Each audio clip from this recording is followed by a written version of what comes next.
En base a la lectura y al análisis del libro Historia secreta de Argentina, de Iván Carrino, sustraje los que me parecieron los conceptos más importantes con los cuales el autor utiliza para describir la política argentina de estos últimos años. Quise comenzar con el concepto que me pareció más interesante, que es Estado profundo, el cual él describe como un gobierno en las sombras, que está dirigido por una minoría sumamente politizada, así como dijo nuestro expresidente Macri. Esta minoría es la beneficiaria de la desgracia de la mayoría, siendo una suma de intereses políticos, sindicales y empresariales, es el poder detrás del poder. Un poder que se encuentra detrás de los gobernantes que elegimos, un poder que no muestra su rostro, que él caracteriza como el círculo rojo. Y se plantea, a su vez, en el libro, el por qué, después de haber pasado por 6 presidentes y diferentes mandatos, la Argentina, estos 34 años, viene arrastrando corrupción, pobreza, crisis fiscal y devaluación. ¿Por qué siempre los mandatos de los presidentes terminan de la misma forma? Y volviendo al concepto de Estado profundo, él nos explica que tiene 3 componentes, que son dirigentes que lo integran y hacen que siga funcionando este Estado profundo. Uno de esos componentes son los políticos que solo miran el corto plazo. Es decir, los políticos que sin pensar en el futuro de la Argentina con las medidas que toman, solo buscan reelegirse, prometiéndole a sus ciudadanos jubilaciones estatales, subsidios y pensiones, que lo único que logran es incrementar el gasto público, que a la larga o a la corta se transforma en un impuesto. Otro de los elementos más del Estado profundo, y creo que el más importante, son los sindicatos que se oponen a la productividad, que utilizando el lema de golpear para negociar, mediante coacción y violación de las normas, mediante la violencia, logran la distorsión de salarios, los cortes de venta, bloquear ingresos y suspender actividades, impidiendo el desarrollo y el crecimiento del país. Porque si bien todos sabemos, cuando logran estas huelgas o cortar las calles o hacer las marchas, es como que detienen todo un país que está en movimiento y trabajando, hasta impidiendo que otras personas que no tienen nada que ver se vean demoradas y eso. Otro de los elementos son los empresarios que no quieren competencia.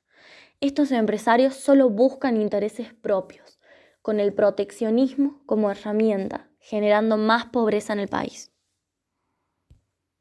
Teniendo en cuenta ya esto, nos vamos hacia el cooperativismo y la Argentina. ¿Qué es el cooperativismo? Es la economía manejada por las grandes corporaciones. Estas grandes corporaciones son las que nosotros ya acabamos de mencionar. Una son los sindicatos, que por ejemplo toman medidas como rechazar la suba de tarifas tras una década de inflación.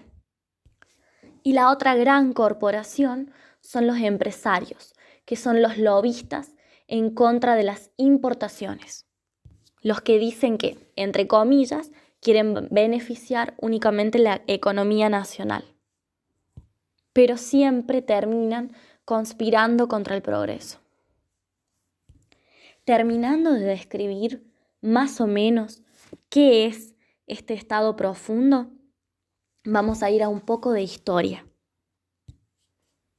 La historia en donde la Argentina fue un país brillante, cuando fue un máximo exportador, ¿no?, de alimentos y de productos, en el periodo de 1880 y 1914. La lideraba un modelo liberal de economía, ya que poseía en sus manos mucha capital, muchos recursos naturales y la mano de obra extranjera de miles de inmigrantes que venían a la Argentina a buscar el progreso. Y ahí entonces se pregunta el autor, ¿qué nos pasó? ¿Qué pasó con esa Argentina? Y una de las respuestas que nos da es que se decreta un impuesto de emergencia que no beneficia para nada a la economía argentina, sumado a las malas condiciones financieras extranjeras y a la Constitución de 1853, con una ley de subsuelos que tampoco favorece a la Argentina ni a la explotación del suelo del país.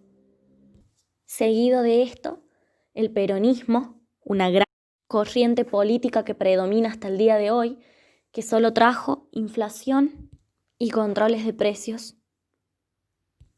Seguida del menemismo, que muchos catalogan como un fallido liberalismo o un fallido neoliberalismo que terminó en la crisis del 2001. Y después, nuevamente, la vuelta al populismo con la política kirchnerista, intervencionista, con su mito acerca de los pobres, que me pareció muy interesante, que dice que el populismo ama tanto a los pobres que los multiplica. Y una serie de 4 etapas de este gobierno que duró muchos años y solo logró medidas como congelamiento de las tarifas de energía, incremento del gasto y superávit fiscal, retenciones a las exportaciones y el tan famoso cepo cambiario. Junto con la salida de la convertibilidad, todas estas medidas aplicadas por este gobierno, en el que el autor yo creo que hace mucha referencia y más precisamente a este gobierno kirchnerista como la esencia de ese estado profundo. Como que en este tipo de política que se implementó se puede ver ese poder detrás del poder que maneja a los gobernantes como simples títeres, únicamente logrando, beneficios e intereses propios sin importar el futuro o el progreso de los ciudadanos. Después, el autor se detiene a pensar y se pregunta, ¿cambiamos? El presidente Mauricio Macri es el ganador de las elecciones de 2015. Tras 100 años del peronismo, ¿podrá el fenómeno Macri cambiar esta situación en la que nos encontramos? ¿Serán las medidas justas las que él tome? Este presidente intenta gradualmente eliminar las retenciones, decirle adiós a la heterodoxia inflacionista, ajustar las tarifas de servicios públicos, poner fin al cepo cambiario y reducir el déficit fiscal. Todas estas medidas, entre comillas, deberían poder llegar a hacer un país mejor, al progreso, al cambio de la economía.